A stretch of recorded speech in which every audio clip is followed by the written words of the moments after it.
teo amin'ny lalana Rakotoka Tsimamanga, professeur Tsimamanga iny. Fofotra dia mijanona.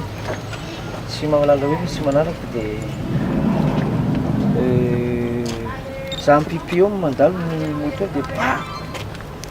Dia kosa vao am'le ohatran'ny misy pantsala am'izao ny hopitany agabe 3 secondes angamba 2 secondes 3 secondes misy in'io dia lasa scooter lehibe le geza be izy fa tsy tômôbila. Lasa 5 minutes 10 minutes izy dia miditra tômôbila dia nakany Kadilalana. Kadilalana jerijery azy teo teny Sandagnina aloha zany dia izy ny Kadilalana mandeha any Tosy. Ny olona vitany io zany dia nanao plainte contre X zay fa tsy fantatra marina hoe iza nanao azy. Taorian'ireny samy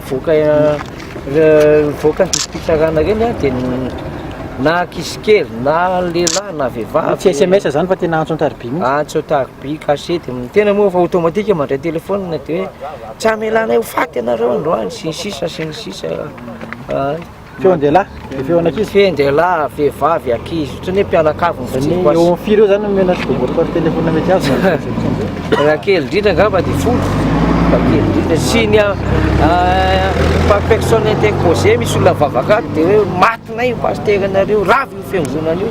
Zay zany ny zavatra iainana zao ka raha toy izao dia tsy fantatra fa jaly be zany ny fiainanay zany fotoana izao.